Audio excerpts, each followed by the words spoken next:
Hello friend, welcome to my YouTube channel exam update with Shanaya पे। तो आज हम पढ़ेंगे रेलवे के जीके के क्वेश्चन को कवर करेंगे जो प्रीवियस ईयर में पूछे गए हैं। ये वीडियो जो है आपकी आरआरबी एनटीपीसी सीबीटी 2 के लिए ज़्यादा इंपॉर्टेंट होने वाला है और ग्रुप डी के लिए। ठीक है, तो चलिए स्टार्ट करते हैं। और अगर आप इस चैनल पर न्यू हो तो प्लीज़ चैनल को सब्सक्राइब कर देना। बाकी अगर वीडियो अच्छी लगे जब पूरा हो जाएगा तो लाइक कर देना। इनमें से कौन सा पाषाण युग के 3 प्रमुख कालों के अंतर्गत नहीं आता है? ठीक है, पूरा पाषाण काल आता है, पूरा पाषाण काल आता है, फिर मध्य पाषाण काल, फिर नव पाषाण। ठीक है, ये ताम्र पाषाण काल ऐसा कोई मतलब 3 कालों में तो नहीं आता। ठीक है, तो इसका आंसर जो जाएगा सी हो जाएगा। तो ये आप देख सकते हैं एनटीपीसी में पूछा गया 2021 में। ठीक है, 12 मार्च को। भीमबेटका की गुफाओं की खोज कब हुई थी? भीमबेटका की गुफाओं की खोज जो थी वो 1957 से 58 में हुई थी। ठीक है, ये देखो अब एनटीपीसी 2021 में पूछा गया है। ये अगर आप प्रीवियस नहीं करते तो ये आपको आता भी नहीं। भीमबेटका के शैलाश्रय निम्नलिखित में से किसके लिए प्रसिद्ध है? ये आपका भारतीय उपमहाद्वीप पर मानव जीवन के प्राचीनतम चिन्हों की वजह से। ठीक है, जो भीमबेटका के शैलाश्रय है वो आपकी किसके लिए प्रसिद्ध है? भारतीय उपमहाद्वीप पर मानव जीवन के प्राचीनतम चिन्हों की वजह से। भारत में पाषाणकालीन शिला चित्रकारी जो होती है वो कहाँ पाई जाती है? आपके भीमबेटका में पाए जाते हैं। भीमबेटका की बात करेंगे तो ये आपका कहाँ पे है? ये आपका जो था वो एमपी में पड़ता है। और दूसरी बात, इसकी खोज कब हुई थी? इसके पहले हमने पढ़ा था ना 1957 से 58 में इसकी जो हो जाएगी खोज हो जाएगी। ठीक है, इतना आपको याद रखना है। और एमपी में है। निम्नलिखित में से कौन सा मानव गतिविधियों एवं सभ्यता के प्राक ऐतिहासिक काल का सही कारण पड़ा है ना? पूरा पाषाण काल पहले आता है, फिर मध्य, फिर नव हो जाएगा। ठीक है, तो पूरा पाषाण काल, मध्य पाषाण काल, नव पाषाण काल हो जाएगा। अब आगे सिंधु घाटी सभ्यता के क्वेश्चन पढ़ लेते हैं। सिंधु घाटी सभ्यता के समय में शिल्प निर्माण के लिए सीप कहाँ से प्राप्त किए गए जाते हैं थे? तो ये आपका नागेश्वर। ठीक है, नागेश्वर कहाँ पे पड़ता है? ये आपका गुजरात में पड़ता है। ठीक है, ये आपको याद रखना है। नागेश्वर जो है गुजरात में। ये आपको देखो एनटीपीसी स्टेज 2 में पूछा गया। तो क्या आपके एनटीपीसी सीबीटी 2 में नहीं आ सकता है? बिल्कुल आ सकता है। सिंधु घाटी सभ्यता का निम्नलिखित में से कौन सा स्थल पंजाब भारत में स्थित है? तो ये आपका रोपड़ जाएगा। रोपड़ जो जगह भारत में मतलब पंजाब में स्थित है। ठीक है, रोपड़ की खोज जो थी वो 1950 में जो तो बीबी लाल के द्वारा की गई थी। किसके द्वारा? बीबी लाल के द्वारा। ठीक है, आपको याद रखना है। तो सिंधु घाटी सभ्यता रोपड़ की खोज 1950 में बीबी लाल के द्वारा की गई थी। यह स्थल पंजाब के रोपड़ जिला में सतलज नदी के तट पर। कौन सी नदी पर? ये भी आप याद रख लो। यहाँ से मनुष्य के साथ पालतू कुत्ते दफनाए जाने का साक्ष्य मिलता है। हड़प्पा की अधिकांश मानव मोहरें नामक एक प्रकार की मुलायम पत्थर से बनी होती थी जो 2x2 बीमा के साथ वर्गाकार आकृति का होता था तथा जिसका उपयोग व्यावसायिक उद्देश्य के लिए किया जाता था। स्टीयरटाइट हो जाएगा। ठीक है, स्टीयरटाइट हो जाएगा मतलब जो सेलखड़ी से बनाया जाता है। अधिकार मोहर, इसका हिंदी जो हो जाएगा शेलखड़ी। अधिकांश मोहरें जो था सेलखड़ी से बने तो ठीक है, तो उसको स्टीयरटाइट बोलते हैं। धौलावीरा जो था किस राज्य में स्थित है? तो धौलावीरा जो था वो आपका गुजरात में स्थित है। ठीक, धौलावीरा एक पुरातात्विक स्थान किस समय अवधि से जुड़ी हुई है? तो ये आपका सिंधु घाटी सभ्यता से जुड़ा हुआ है। ठीक है, और धौलावीरा कहाँ पे पड़ता है? ये भी अभी याद रख लो, गुजरात में। उसके बाद मोहनजोदड़ो में पाया गया विशाल स्नागर एक विशाल क्या था? ये आपका आयताकार टैंक था। क्या था? आयताकार टैंक। 1920-21 के आसपास किस नदी के किनारे खुदाई के दौरान हड़प्पा शहर मिला था? तो हड़प्पा जो होता है वो रावी नदी के किनारे से। ठीक है, इसको याद करने की मैं ट्रिक बता दूँ। आप हड़प्पा, आप अगर किसी के शहर को हड़प लोगे तो रोएगा, रोए रोए रोए रावी रावी, ऐसे याद रख लो। रा से रोना, र से रावी। ठीक, तो हड़प्पा शहर रावी आ जाएगा। हड़प्पा शहर सिंधु सभ्यता का एक शहर है जो पाकिस्तान के मुंडे गोमरी जिले में रावी नदी के तट पर 1920-21 में खुदाई के दौरान मिला। इसके उत्खननकर्ता दयाराम साहनी और माधवस्वरूप वचटिक। ठीक है, अगर किसी का कुछ हड़पा जाता है तो हम उस पर दया कहाँ खाते हैं? तो इससे आप याद रख सकते हैं वो दयाराम, और रोते हैं तो रावी हो जाएगा। सिंधु घाटी सभ्यता के लिए किस शहर का शाब्दिक अर्थ है? मृतकों का टीला। तो ये आपका मोहनजोदड़ो हो जाएगा। ठीक है, मोहनजोदड़ो के लिए यहाँ देख लो 2021 से पूछा गया 9 मार्च को। मोहनजोदड़ो शब्द का अर्थ जो होता है वो क्या होता है? मृतकों का टीला हो जाएगा। मोहनजोदड़ो कहाँ स्थित है? ये आपका सिंध में स्थित है। ठीक है, यानी कि पाकिस्तान वाले भाग में ये पड़ता है। हड़प्पा सभ्यता का कौन सा शहर विशिष्ट रूप से मनके बनाना, सीप काटना, धातु की वस्तुएं बनाना, मुहर बनाना, तराजू का निर्माण करना आदि कार्यों से शिल्प उत्पादन के लिए समर्पित था? ये आपका चनहुदड़ो हो जाएगा। कि ठीक है, कहाँ पे? चनहुदड़ो में।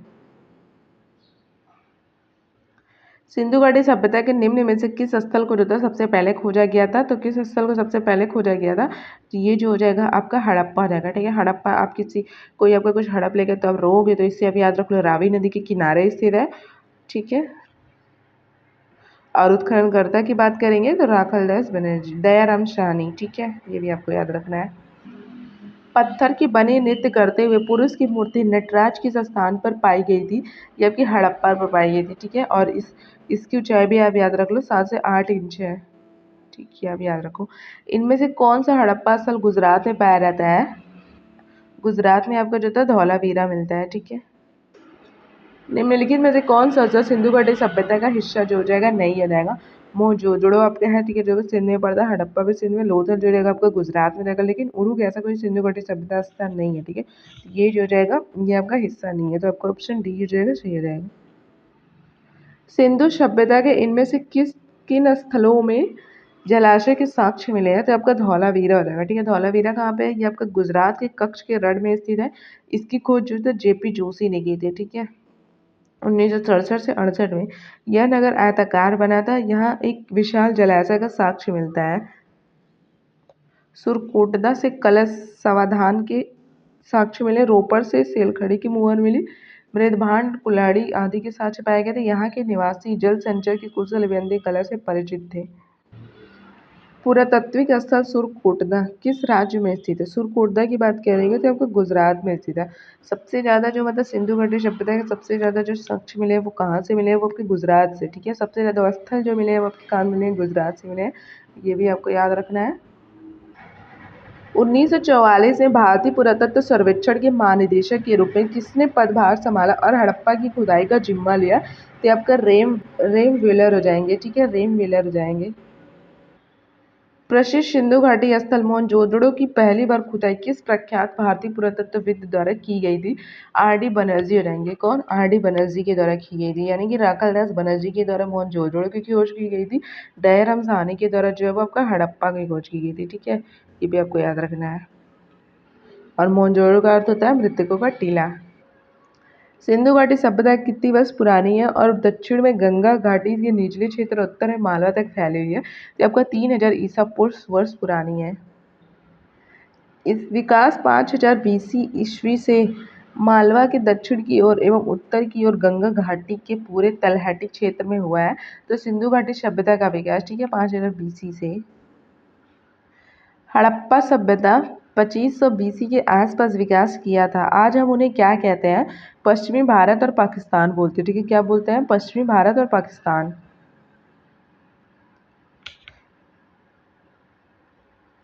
भारत का इतिहास सिंधु घाटी सभ्यता के जन्म से शुरू होता है, जो लगभग कितने अस्तित्व में आई थी? तो ये आपका 2500 ईसा पूर्व से जो होता है वो अस्तित्व में आई थी। सिंधु घाटी सभ्यता की सबसे महत्वपूर्ण विशेषता क्या थी? ईंट के बने भवन मिले। किसके भवन? ईंट के बने भवन मिले। सिंधु घाटी सभ्यता है तो ये आपकी जो होती है वो ताम्र नहीं है, कांस्य भी नहीं है, अक्ष भी नहीं है। ये आपका जो होता है कांस्य युगीन सभ्यता है। ठीक है, कांस्य युगीन सभ्यता है, ये आपको याद रखना है। सिंधु सभ्यता के लोग किसके बनाने के लिए तांबे और टीन को मिश्रित करते थे? ये लोग कांस्य बनाने के लिए तांबा और टीन को मिश्रित करते। ठीक है, निम्नलिखित में से कौन सा सिंधु घाटी सभ्यता का महत्वपूर्ण स्थल जो होता है वो नहीं है? कालीबंगा है, हड़प्पा है और ये मोहनजोदड़ो। आजमगढ़ कोई सिंधु घाटी सभ्यता का स्थल नहीं है, ये तो बस एक शहर का नाम है। ठीक है, ये आपको याद रखना है। मोहनजोदड़ो नाम का अर्थ जो होता है वो मुर्दों का टीला है सिंधी भाषा में। ठीक है, सिंधी में मुर्दों का टीला हो जाएगा। हड़प्पा के लोग निम्नलिखित भगवान में से किसकी पूजा नहीं करते थे? शिव की करते थे, कबूतर की, स्वस्ति की, लेकिन विष्णु की जो होते वो नहीं करते थे। ठीक है, सिंधु घाटी सभ्यता के लोग किसकी पूजा करते थे? ये आपके पशुपति की पूजा करते थे। ये आपको देखो एलपी और टेक्नीशियन में आया है। किस वर्ष में जर्मनी और इटली के पुरातत्वविदों के एक दल ने मोहनजोदड़ो में सतह अन्वेषण शुरू किया था? तो आपका 1980 हो जाएगा। हड़प्पा सभ्यता की मोहरों पर निम्नलिखित में से कौन सा पशु अक्सर देखा जाता है? तो ये आपका बैल हो जाएगा। कौन हो जाएगा? बैल। निम्नलिखित में से कौन सा हड़प्पा स्थल शिल्प कलाओं के उत्पादन से संबंधित जो है वो नहीं है? तो आपका मांडा जो है वो शिल्प कलाओं से संबंधित जो होता नहीं है। ठीक है, आगे वैदिक सभ्यता से रिलेटेड क्वेश्चन पढ़ लेते हैं। ऋग्वेद की 10-28 सूक्ति हैं जिन्हें 10 पुस्तकों में वर्गीकृत किया गया, उन्हें किस नाम से जाना जाता है? उसको मंडल बोलते हैं, ठीक है, जिन्हें मंडल के नाम से जाना जाता है। बृहदारण्यक, मुंडक और तैत्तिरीय निम्नलिखित में से किस श्रेणी के धार्मिक ग्रंथों के उदाहरण है? तो आपके उपनिषद के उदाहरण है। किसके उदाहरण है? उपनिषद के। हिंदू धर्म में देवों को पौधों के स्वामी, रोगों के उपचारक और धन के दाता माना जाता है। तो सोमदेव को, ठीक है, सोमदेव को पौधे के स्वामी बोला जाता है। निम्न में से कौन सी हिंदू धर्म की प्रमुख दार्शनिक विचारधारा है? तो आपके वैशेषिक। वैशेषिक जो है वो आपके हिंदू धर्म की प्रमुख दार्शनिक विचारधारा है, ठीक है। निम्न में से किस वेद को कर्मकांड ग्रंथ के रूप में जाना जाता है? तो आपका यजुर्वेद, ठीक है। यजुर्वेद में कर्मकांड, बलिदान ये सब है, ठीक। यजुर्वेद किससे संबंधित है? तो ये आपके यज्ञों के अनुष्ठानों से संबंधित है, ठीक है, यज्ञों के अनुष्ठानों से संबंधित है। क्योंकि यजुर्वेद में आपकी 2 शाखाएं होती है, कृष्ण यजुर्वेद और शुक्ल यजुर्वेद। यजुर्वेद की कितनी शाखाएं? तो आपकी 2 हो जाएंगे, शुक्ल यजुर्वेद और कृष्ण यजुर्वेद। और यजुर्वेद में आपके यज्ञ वज्ञ ये सबसे रिलेटेड चीजें है, मंत्र वंत्र है। वैदिक ग्रंथों के संग्रहित्री का क्या कार्य था? ये आपका कोषाध्यक्ष होता है या फिर खजांची होता है, ठीक है। ये आप देखो अरबी ग्रुप डी 2022 में पूछा गया है, तो कितना इंपॉर्टेंट है ये आप सोच सकते हो। बाकी अगर आपने यहाँ तक वीडियो कंटिन्यू कर दिया तो प्लीज़ चैनल को सब्सक्राइब जरूर करें ताकि आपको आगे की भी वीडियो मिलते रहें। हिंदू धर्म पुरुषार्थ जीवन के लक्ष्य के माध्यम से जीवन में पूर्ण भागीदारी को प्रोत्साहित करता है। निम्न में से कौन सा एक पुरुषार्थ जो होता है वो नहीं है? काम है, मोक्ष या अर्थ है, ठीक है। सत्य जो होता है कोई पुरुषार्थ नहीं है। निम्नलिखित में से कौन सा ग्रंथ वैदिक साहित्य का हिस्सा जो है वो नहीं है? पिटक जो होता है वो नहीं है, ठीक है। वैदिक साहित्य का हिस्सा जो पिटक नहीं है। ये सब आपका बौद्ध साहित्य में आता है। पिटक जो है, विनय पिटक, ये सब ना जो पिटक वाला चीज है वो आपका बौद्ध धर्म में आता है। वैदिक साहित्य में आपका पिटक उटक नहीं है। हिंदू धर्म में इनमें से किस देवता को सृजनकर्ता माना जाता है? तो ब्रह्मा हो जाएगा, ठीक है। ब्रह्मा को सृजनकर्ता माना जाता है क्योंकि भगवान विष्णु को इस सृष्टि के संचालनकर्ता के रूप में तथा शिव को सृष्टि के विनाशक के रूप में, और जो सर्जन करता है वो आपके ब्रह्मा जी हैं। ऐतरेय उपनिषद के ऐतरेय अरण्यक की दूसरी पुस्तक के चौथे, पांचवें और छठे अध्याय से संबंधित है और इसे सबसे पुराना उपनिषद माना जाता है ऋग्वेद। ऐतरेय उपनिषद ऋग्वेद का जाएगा, ठीक है। ऋग्वेद 4 वेदों में से पवित्रम वेद है जिसमें से 10,600 ऋचाओं के सूक्तों के 10 अध्याय जिन्हें मंडल कहा जाता है शामिल है। 10-28 सूक्ति, ठीक है। कितने सूक्तों हैं? 10-28 आपकी सूक्ति भी है। चारों वेदों में ऋग्वेद सबसे प्राचीन है अथवा अथर्ववेद सबसे नया है। किस वेद में ऋचाओं की संख्या जो होती है वो सर्वाधिक है? तो आपके ऋग्वेद में रहेंगे। निम्नलिखित में से कौन सा चारों वेदों में से सबसे पुराना सबसे बड़ा वेद है? तो आपका ऋग्वेद जो हो जाएगा सबसे पुराना और सबसे बड़ा वेद हो जाएगा। ऋग्वेद किसका संग्रह है? तो आपका 10-28 सूक्ति। ये क्वेश्चन आपको देखो ग्रुप डी में पूछा गया है ना, लेकिन ये अभी पेट में आया था, ठीक है। आप जाके चेक भी कर सकते हो। ये जो क्वेश्चन है आपका पेट में पूछा गया था, अभी रिविजन जो हुआ है वो उसमें 6-7 सितंबर वाला। प्रारंभिक हिंदू दर्शन में जीवन के कितने चरण निर्धारित किए गए हैं? तो ये आपके 4 चरण हो जाएगा, ठीक है। चारों वेदों में से किस वेद को यज्ञ सूत्रों के वेद के रूप में जाना जाता है जिसमें समान उद्देश्य के लिए इच्छित छंदों के साथ साथ विभिन्न संस्कारों के लिए जो होता है वो अपनाए जाने वाले गद्य सूत्र भी शामिल है? तो आपका यजुर्वेद हो जाएगा। यजुर्वेद में जितने 2 होते हैं, एक कृष्ण यजुर्वेद, एक शुक्ल यजुर्वेद। उपनिषद शब्द में उप शब्द क्या दर्शाता है? ये आपका उप शब्द का मतलब होता है निकटता। निम्नलिखित में से किस वेद को गीत की पुस्तक, मंत्रों का वेद या गीत का योग भी कहा जाता है? तो ये आपका सामवेद रहेगा, ठीक है। यजुर्वेद में 2 भाग होते हैं, कृष्ण रहेगा और शुक्ल यजुर्वेद रहेगा। और मंत्र, ठीक है, ये आपको याद रखना है। और सामवेद को जो हो जाएगा वो आपको गीत का पुस्तक बोलते हैं। सबसे पुराना वेद है तो ये आपका ऋग्वेद सबसे पुराना वेद हो जाएगा और सबसे न्यू जो हो जाएगा वो आपका अथर्ववेद हो जाएगा। ये आपका देखो कितनी बार पूछा है। ऋग्वेद में ऐसे मंत्र हैं जिन्हें अप्रामाणिक वल्लखिल्य भजन शामिल है।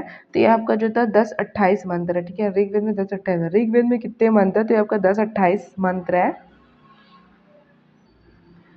वेदों का इनमें से कौन सा अंग जटिल शब्दों के अर्थ एवं व्याख्या के लिए प्रसिद्ध है? तो आपका निरुक्त है। क्या हो जाएगा? निरुक्त हो जाएगा। भारत का राष्ट्रीय आदर्श वाक् सत्य में जयते अर्थात सत्य की हमेशा विजय होती है। किस प्राचीन भारतीय शास्त्र से उद्धत एक मंत्र थे? आपका मुंडकोपनिषद से है, ठीक है, मुंडकोपनिषद से लिया गया सत्य में जयते। धनुर्वेद यजुर्वेद का उपवेद है, इसका संबंध निम्न में से जो होता है वो किससे है? तो ये आपका युद्ध कौशल से हो जाएगा। निम्न में से किस वेद में संगीत से संबंधित ज्ञान संग्रहित है? तो हमने इसके पहले पढ़ा था ना, जो साम वेद है, जैसे संगीत जैसे साम वेद, ऐसे याद रख सकते हैं। तो साम वेद में संगीत से संबंधित ज्ञान संग्रहित है। क्योंकि अब देखो यहाँ पे साम का अर्थ जो है ज्ञान से है। साम वेद में संकलित मंत्रों को देवताओं की स्तुति के समय गाया जाता है। साम वेद में कुल 18 75 ऋचाएं हैं। इनमें से 75 इस साम वेद के शेष ऋग्वेद से ग्रहण किए गए हैं। वेदों को इंडो आर्यन सभ्यता का सर्वप्रथम साहित्यिक अभिलेख माना जाता है। इसमें शामिल 4 वेदों के नाम ऋग्वेद, सामवेद, यजुर्वेद और जो जाएगा क्या हो जाएगा, अथर्ववेद हो जाएगा। सबसे नया आपका अथर्ववेद, सबसे पुराना आपका ऋग्वेद। मुंडक उपनिषद किससे संबंधित है? तो ये आपका अथर्ववेद से संबंधित है। किससे? अथर्ववेद। भारत की वैदिक काल अवधि जो होती है वो कब तक चली? 1500 से जो था वो 500 BC तक, ठीक है। निम्नलिखित में से कौन सा वेद जादुई अनुष्ठानों और वशीकरण के बारे में बताता है? तो ये आपका अथर्ववेद। सबसे अभी न्यूनतम वेद जो मतलब नया वेद जो हो जाएगा अथर्ववेद हो जाएगा, और सबसे पुराना जो हो जाएगा वो आपका क्या आ जाएगा, वो आपका जो हो जाएगा ऋग्वेद हो जाएगा। यजुर्वेद में यजुर का अर्थ जो होता है क्या होता है? बलिदान होता है, ठीक है। यजुर्वेद में यजुर का अर्थ जो होता है वो बलिदान होता है, इसलिए बलिदान, इसलिए यज्ञ और बलि की प्रक्रिया के बारे में यजुर्वेद में बताया गया है। निम्नलिखित में से किस वेद में बीमारियों का उपचार किया गया है? तो अथर्ववेद में, ठीक है, अथर्ववेद में जो था बीमारी का उपचार किया गया है। निम्नलिखित में से किस उपनिषद में वासुदेव कुटुंबकम शब्द का उल्लेख किया गया है? तो आपका महाउपनिषद में, ठीक है, महाउपनिषद में वासुदेव कुटुंबकम, जो आजकल मोदी जी बस हमेशा करते रहते हैं। महाउपनिषद में वासुदेव कुटुंबकम शब्द का उल्लेख किया गया है। इसका अर्थ धरती ही परिवार होता है, संसार ही परिवार है। उपनिषदों में से उपनिषद मुख्य माने जाते हैं। तो आपका 108 11 उपनिषद जो जाएंगे ये आपके मुख्य माने जाते हैं। सबसे पुराना उपनिषद है तो आपका छंदोग्य उपनिषद जो होता है वो सबसे पुराना उपनिषद है। आपको ग्रुप डी में पूछा गया। प्रारंभिक भारतीय दार्शनिक के अनुसार प्रत्येक वस्तु मूल तत्वों से बनी होती है। तो 5 मूल तत्वों से बनी होती है। आकाश हो गया, वायु हो गया, अग्नि हो गया, जल हो गया और पृथ्वी हो जाएगा, ठीक है। 5 मूल तत्वों से मिलकर बनी होती है। कठोपनिषद में नचिकेता नामक एक किशोर और देवता के बीच बात दर्ज है। निम्नलिखित में कौन सा देव नचिकेता से बात कर रहा है? तो भगवान यम हो जाएगा, ठीक है। यम और नचिकेता के बीच बात होता है। निम्नलिखित विकल्पों में से गलत जोड़ी का चयन करना है, ठीक है। तो ये क्या है? महाजनपद काल। चंद्रगुप्त जो थे वो मौर्य समय थे, एकदम सही है। राजराज चोल से समय थे, एक भी सही है, ठीक है। बिंबिसार गुप्त ये तो बिल्कुल गलत है, ठीक है। जो बिंबिसार है ये आपका गुप्त से संबंधित नहीं है। ये आपका जो जाएगा हर्यक वंश से संबंधित है, ठीक है, गुप्त वंश से नहीं। गुप्त वंश से तो आपके समुद्रगुप्त, चंद्रगुप्त ये सब आते हैं, लेकिन बिंबिसार जो है वो आपका हर्यक वंश से संबंधित है। कनिष्क जो है कुषाण, ये भी सही हो जाएगा, ठीक। तो आपकी गलत क्या हो गया? तो निम्न की भी गलत जोड़ी बताना है। तो बिंबिसार गुप्त ये आपका गलत हो जाएगा। बिंबिसार जो था कहाँ का शासक था? तो ये आपका मगध का शासक था। निम्नलिखित में कौन सी मगध साम्राज्य की राजधानी थी? तो ये आपकी राजगीर हो जाएगी, ठीक है, राजगीर जिसको ग्रीवरेज बोलते हैं। बाद में इसकी राजधानी जो होती है वो आपकी मतलब पाटलिपुत्र स्थान होती है, लेकिन स्टार्टिंग में राजगीर थी। आर्य संस्कृति के सर्वोच्च काल में गंगा घाटी के जनपद जो संख्या में थे महाजनपद बनेंगे, तो 16 थे, ठीक है, 16 महाजनपद थे, ये आपको याद रखना है। 16 महाजनपदों का मतलब बौद्ध ग्रंथ के अंगुत्तर निकाय में और जैन ग्रंथ के भगवती सूत्र में इसका उल्लेख मिलता है। ये भी इम्पोर्टेंट है कि बौद्ध ग्रंथ है किसमें मतलब महाजनपद के बारे में है, तो अंगुत्तर निकाय में, और जैन ग्रंथ के भगवती सूत्र से। प्राचीन काल में अवध को जो था किस नाम से जाना जाता है? इसको कौशल बोलते थे, ठीक है, किस क्या बोलते थे? कौशल बोलते थे। अब जैन धर्म पढ़ लेते हैं। 19वीं शताब्दी में निर्मित अजमेर का सोनी जी की नशिया मंदिर किसको समर्पित है? तो यह भगवान ऋषभ देव को समर्पित है। किसको? ऋषभ देव को समर्पित है। ऋषभ देव जो है वो आपके प्रथम तीर्थकर भी जो है ऋषभ देव है। जैन धर्म में संबंधित जल मंदिर का निर्माण किसने करवाया था? तो राजा नंदीवर्धन ने करवाया था। किसने? राजा नंदीवर्धन ने। जैन धर्म के तीर्थकर जो है किसे कहते हैं? ये आपका जो है जैन धर्म के तीर्थकर की बात करें तो धर्म का रक्षक एवं आध्यात्मिक शिक्षक जो मोक्ष या मुक्ति का मार्ग बताता है उसको जैन धर्म का तीर्थकर कहते हैं। निम्न में से कौन सा स्थान जैन धर्म से संबंधित नहीं है? तो ये आपका कुशीनगर जो था ये जैन धर्म से संबंधित नहीं है, ये आपका बौद्ध से संबंधित है, ठीक है। गौतम बुद्ध की यहाँ पे मृत्यु हुई थी, महानिर्वाण प्राप्त हुआ था। जब कोई तीर्थकर अपने नश्वर शरीर को छोड़ता है तो इसे किस रूप में जाना जाता है? तो इसको निर्वाण बोलते हैं। ठीक है, क्या बोलते हैं? निर्वाण। निम्नलिखित में से कौन सा आगम जैन धर्म की अहिंसा का वर्णन करता है? तो आपका सूत्रकतांग सूत्र हो जाएगा। ठीक है, निम्नलिखित में किसे जैन धर्म के प्रथम तीर्थंकर बोला जाता है? तो ऋषभनाथ जो प्रथम तीर्थंकर थे, और जो 24वें तीर्थंकर थे वो आपके महावीर स्वामी हो जाएंगे। वर्धमान महावीर जैन धर्म के कौन से नंबर के तीर्थंकर थे? जो आपके 24वें रहेंगे। जैन धर्म के 24वें तीर्थंकर में से प्रथम तीर्थंकर कौन है? तो आपके ऋषभनाथ हो जाएंगे। जीवन में जिन 5 बंधनों को जैन धर्म के लोगों द्वारा पालन करना होता है, उनमें से निम्न में से किसका अर्थ गैर अभिग्रहण है? तो ये आपका जो था अपरिग्रह का अर्थ जो होता है वो गैर अभिग्रहण हो जाएगा। किसको वह पवित्र व्यक्ति माना जाता है जिसने जैन धर्म को उसका वर्तमान स्वरूप प्रदान किया? तो आपका महावीर। महावीर को पवित्र व्यक्ति माना जाता है जिसने जैन धर्म को उसका वर्तमान स्वरूप प्रदान किया। महावीर स्वामी का जन्म जो है कहाँ हुआ था? ये आपका कुंडल ग्राम में हुआ था। महावीर और उनके अनुयायियों ने शिक्षाओं को लगभग 1500 वर्ष पहले जिस रूप में लिखा गया था उसी रूप में वे वर्तमान में किस स्थान पर उपलब्ध है? ये आपके गुजरात के वल्लभी में उपलब्ध है। ठीक है, जैन संगीतिया की बात करेंगे तो पहले जो जैन संगीतिया थी वो 4वीं शताब्दी ईसा पूर्व में पाटलिपुत्र में हुई थी। दूसरी 512 ईस्वी में वल्लभी गुजरात में हुई थी।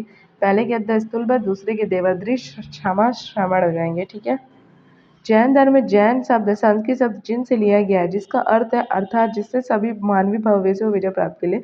जिन का अर्थ होता है विजेता, जिससे हर चीज़ों पर विजय प्राप्त के लिए मानवीय भवावेशों पर। जैन धर्म का तीर्थ स्थल पालीताड़ा मंदिर निम्न में से किस राज्य में स्थित है? तो ये आपका गुजरात में स्थित है।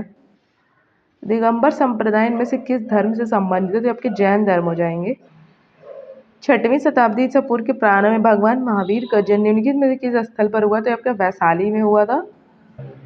भगवान महावीर का मूल नाम क्या है? तो आपका वर्धमान हो जाएगा। ठीक है, तो हमने 100 क्वेश्चन इसमें करा दिया है आपको 20 मिनट में। तो अगर आपने यहाँ तक वीडियो कंटिन्यू किया तो प्लीज़ चैनल को सब्सक्राइब जरूर करें।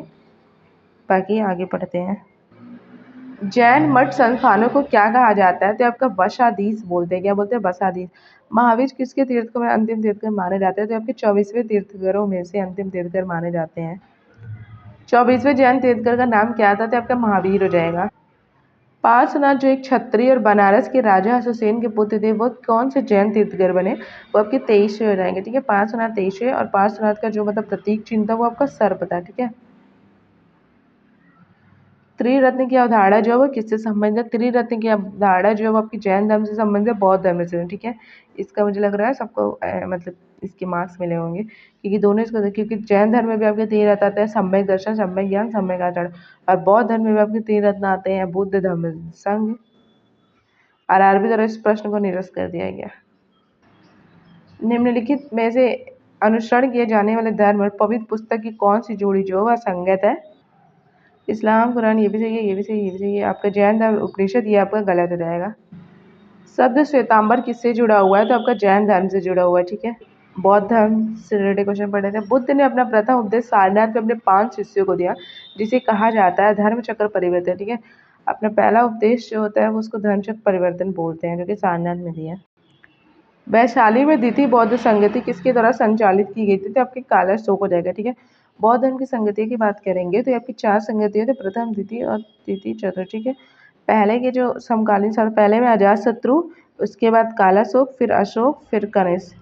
एक एक याद रखो, सबसे पहले बड़ा बड़ा हो जाएगा तो अजातशत्रु बड़ा है, काला शोक, उसके बाद अशोक, फिर कनिष्क। ठीक है, ये हो जाएगा। और RVPK आपको स्थान याद रखना, RVPK राजगृह हो गया, वैशाली हो गया, पाटलिपुत्र हो गया, कुंडल ग्राम हो गया। ठीक है, अध्यक्ष की बात करेंगे तो पहले के महागत है, दूसरे सावागामी, तीसरे के मोगलीपुत्तिस, चौथे के वशुमित्र। थेरी गाथा एक बौद्ध ग्रंथ है जो किसका हिस्सा है? यह भिक्षुणियों द्वारा रचित ग्रंथों का संग्रह है। सूत पिटक हो जाएगा। ठीक है, थेरी गाथा आपका सूत पिटक का हिस्सा है। 3 पिटकों में से अभिधम पिटक किससे संबंधित है? यह आपका दार्शनिक मामलों से संबंधित है। ठीक है, माना जाता है कि गौतम बुद्ध ने अंतिम ज्ञान प्राप्ति के लिए बोध गया जाने से पहले 6 साल तक प्राग बोधि स्थान पर शुद्ध चित्त से जो था ध्यान किया था। त्रिपिटक इनमें से किस धर्म का जो था पवित्र ग्रंथ है? यह आपका बौद्ध धर्म हो जाएगा। गौतम बुद्ध का संबंध निम्नलिखित में से किस गढ़ से था? तो आपके साग के गढ़ के थे। गौतम बुद्ध ने अपना पहला उपदेश जो है वो कहाँ दिया था? तो ये आपका सारनाथ में दिया था जिसको क्या बोले? धर्म चक्र परिवर्तन बोला गया। गौतम बुद्ध को ज्ञान की प्राप्ति निम्नलिखित में से जो था किस शहर में हुई थी? तो आपकी बोध गया में हुई थी। कहाँ पे? बोध गया में ज्ञान की प्राप्ति हुई थी। निम्नलिखित में से कौन सा बौद्ध धर्म से संबंधित एक पवित्र ग्रंथ है? तो आपका त्रिपिटक जो हो जाएगा वो बौद्ध धर्म से संबंधित एक पवित्र ग्रंथ है। इनमें से कौन सा शब्द समानता एक बौद्ध मठ को संदर्भित करता है जिसमें बौद्ध भिक्षु रहते हैं? तो आपका विहार। विहार का मतलब होता है बौद्ध मठ को संबंधित करता है जिसका जहाँ पे बौद्ध भिक्षु रहते हैं। निम्नलिखित में से किस स्थान पर गौतम बुद्ध ने आत्मज्ञान प्राप्त किया था? तो ये आपके बोध गया हो जाएगा। बोध गया में आत्मज्ञान प्राप्त किया था। सूत पिटक के संदर्भ में इनके से कौन सा कथन सही है? यह बौद्ध के जीवन शैली से नहीं, यह मगध के शासक और बुद्ध के बीच की बातचीत से संबंधित है। ये आपका सही रहेगा। हीनयान और महायान किस धर्म के पंथ है? तो ये आपके बौद्ध धर्म के हो जाएंगे। ठीक है। सिंह चतुर्मुख स्तंभ जो होता है वो कहाँ पे है? ये आपका सारनाथ में है। और सारनाथ में भगवान मतलब महात्मा बुद्ध ने अपना पहला उपदेश दिया था जिसको धर्म चक्र परिवर्तन कहा गया। बोधिसत्व की अवधारणा इनमें से किससे संबंधित है? कि महायान बौद्ध धर्म से। ठीक है। महायान बौद्ध धर्म से बोधिसत्व की अवधारणा संबंधित है। विनय और सूत पिटक इनमें से किसकी शिक्षाओं के संकलन है? तो ये आपके गौतम बुद्ध की शिक्षाओं के संकलन विनय और सूत पिटक है। एनटीपीसी 2021 में पूछा गया 1 अप्रैल। गौतम बुद्ध के निम्नलिखित उपदेशों में से किसी अग्नि उपदेश फायर सेरेमनी के रूप में जाना जाता है? तो ये आपका आदित्य पर्याय सूत्र हो जाएगा। ठीक है। आदित्य पर्याय सूत्र को अग्नि उपदेश के रूप में जाना जाता है। जातक कथाएं किससे संबंधित है? जबकि बौद्ध धर्म से संबंधित हो जाएंगी। बुद्ध चरितम नामक महाकाव्य जो किसने लिखा था? तो आपका अश्वघोष ने लिखा था। किसने? अश्वघोष ने। इसमें क्या है? इसमें बुद्ध के जीवन से संबंधित सारा कुछ है, मतलब जीवन चरित्र वर्णित है इस महाकाव्य में। निम्नलिखित में से कौन सा स्थल बौद्धों के तीर्थ स्थलों में से नहीं है? तो आपका ग्वालियर नहीं है। बोध गया, सारनाथ, कुशीनगर है। ठीक है। बोध गया में उनको ज्ञान प्राप्ति हुई थी, वहाँ पे ये मतलब गौतम बुद्ध कहलाए। और फिर यहाँ पे सारनाथ में इन्होंने अपने पहला उपदेश दिया था। कुशीनगर में इनकी मृत्यु हुई थी। तो ये आपके ग्वालियर इससे संबंधित नहीं है। तो ये आपका सही आंसर हो जाएगा। गौतम बुद्ध का जन्म जो है वो कहाँ हुआ था? ये आपका लुम्बिनी में हुआ था। इनको लाइट ऑफ एशिया भी बोलते हैं गौतम बुद्ध को। उस बौद्ध ग्रंथ का नाम बताइए जिनमें भिक्षुओं के लिए नियमों का उल्लेख है। तो आपका विनय पिटक हो जाएगा। ठीक है। विनय पिटक में स्तूप क्यों बनाए गए थे? तो ये आपकी पवित्र स्मृति चिन्ह रखने के लिए। जो स्तूप है वो आपका पवित्र जो स्मृति चिन्ह है उसको रखने के लिए स्तूप बनाए गए थे। किसका जन्म 560 ईसा पूर्व में हुआ था और 480 ईसा पूर्व में 80 वर्ष की उम्र में उनकी मृत्यु हो गई थी? ठीक है। तो यहाँ पे 3 साल गलत कर दिया। तो यहाँ पे 560 नहीं 563 ईसा पूर्व में जो था हुआ था और 483 उनकी मृत्यु हुई थी। आपके गौतम बुद्ध रहेंगे। किस वृक्ष के नीचे रानी माया देवी ने गौतम बुद्ध को जन्म दिया था? तो ये आपके साल के वृक्ष के नीचे। बौद्ध धर्म की नींव महान सच्चाइयों एवं अंगीय पद पर आधारित है। तो ये आपकी 4 बौद्ध धर्म की नींव 4 महान सच्चाइयों और 8 अंगीय पद पर आधारित है। कितने सच्चाई तो आपके 4 हो जाएंगे और अगर अंगीय पद की बात करेंगे तो 8 हो जाएंगे। निम्नलिखित में से कौन सा भगवान बुद्ध की 4 महान सच्चाइयों में से नहीं है? संसार दुखों का घर है, ये है। दुख का कारण इच्छा, ये भी है। ये लिखा है कि यदि इच्छाओं से छुटकारा नहीं मिलता तो दुखों से निवारण हो सकता है। ये गलत रहेगा। अगर इच्छाओं से छुटकारा नहीं मिलता तो दुखों से निवारण कैसे हो जाएगा? छुटकारा मिलेगा तभी तो होगा। तो ये आपका गलत हो जाएगा। यह एट फोल्ड पद के पालन से किया जाता है। ये भी तो आपका मतलब भगवान बुद्ध की 4 महान सच्चाइयों में से ये आपका नहीं है। त्रिपिटक पवित्र धर्म ग्रंथ कौन से धर्म से संबंधित है? आपके बौद्ध धर्म से संबंधित है। त्रिपिटक किसके उपदेशों का सबसे पहला संग्रह है? तो आपका बौद्ध धर्म के उपदेशों का सबसे पहला संग्रह रहेगा। गौतम बुद्ध ने अपना प्रथम प्रवचन कहाँ दिया? ये आपका सारनाथ पे दिया। ठीक है। जिसको धर्म चक्र परिवर्तन का नाम दिया गया था। गौतम बुद्ध ने अपना पहला उपदेश जो था किसमें दिया था? सारनाथ में दिया। आप देख रहे हो ना एक ही तरह का क्वेश्चन बार बार रिपीट किया हर एग्जामों में। गौतम बुद्ध को ज्ञान कहाँ प्राप्त हुआ था? बोध गया में इनको ज्ञान प्राप्त हुआ था। यहाँ पे ये बुद्ध कहलाए। बौद्ध ग्रंथों का अध्ययन करने के लिए विजयवाड़ा में कौन सी चीनी विद्वान रहा? तो ये आपका कौन सा चीनी विद्वान? जुआन जोंग जो है ये रहा। बोध गया किस भारतीय राज्य में स्थित है? तो ये आपका बिहार में हो जाएगा। गौतम बुद्ध ने अपने उपदेशों में जनसाधारण की भाषा का प्रयोग किया। कौन सी भाषा का? तो आपकी पाली भाषा का प्रयोग किया। जातक कथाओं में किसके जन्म और उसके पूर्व जीवन का वर्णन मिलता है? तो ये आपका बुद्ध के। जातक कथाओं बुद्ध के जन्म और उसके पूर्व जीवन का वर्णन मिलता है। जैन धर्म और बौद्ध धर्म के उदय में भारत में ईसा पूर्व शताब्दी से धार्मिक अशांति देखी गई थी। तो 6ठी शताब्दी में धार्मिक अशांति देखी गई थी। ठीक है। गौतम बुद्ध की माँ का नाम क्या था? तो ये आपकी माया। गौतम बुद्ध की जो माँ है उनका नाम माया था। बौद्ध धर्म में दिए गए आचार के नियम और पंचशील सिद्धांत किस नाम से जाने जाते हैं? आरआरबी ने इसके मतलब जो प्रश्न है इसको क्या किया, निरस्त कर दिया है। ठीक है। वास्तुकला में मुख्य रूप से चैत्य, विहार, स्तूप और स्तंभ होते हैं। किसकी वास्तुकला में? तो बौद्ध। ठीक है। बौद्ध तीर्थ स्थान दात का मंदिर कहाँ यहाँ स्थित है? ये आपका श्रीलंका में स्थित है। बोरोबुडुर बौद्ध मंदिर कहाँ स्थित है? ये आपका इंडोनेशिया में स्थित है। ठीक है। ये आपका एनडीपी से पूछा गया। बोरोबुडुर बौद्ध मंदिर इंडोनेशिया में स्थित है। जहाँ यह मानते हैं कि भगवान बुद्ध ने अपना पहला उपदेश दिया था, उस स्मारक का नाम बताइए। और जिसे seat of the holy Buddha भी कहा जाता है। तो ये आपका जो था धम्मिक स्तूप सारनाथ हो जाएगा। ठीक है। धम्मिक स्तूप सारनाथ में। निम्नलिखित में से कौन सा एक बुद्ध की शिक्षाओं का संग्रह है? तो आपका त्रिपिटक हो जाएगा। ठीक है। त्रिपिटक जो है बुद्ध की शिक्षाओं का जो संग्रह है। त्रिपिटक में क्या आता है? विनय पिटक आता है, सूत पिटक आता है, अभिधम्म पिटक आता है। ठीक है। बाकी आज की वीडियो में इतना ही। ये आपकी वीडियो जो आपके 30 मिनट तक गई है। बाकी अगर आपको वीडियो पसंद आए तो आप वीडियो को लाइक कर सकते हो, चैनल को सब्सक्राइब कर सकते हो। बाकी अगर आप वीडियो कैसी लगी आप कमेंट में बताना। बाकी अगर आप मुझसे कुछ और अलग वीडियो टॉपिक वीडियो चाहते हो तो वो भी आप कमेंट में बता दो। बाकी इसके आगे हम पढ़ेंगे फिर से कल। Thank you.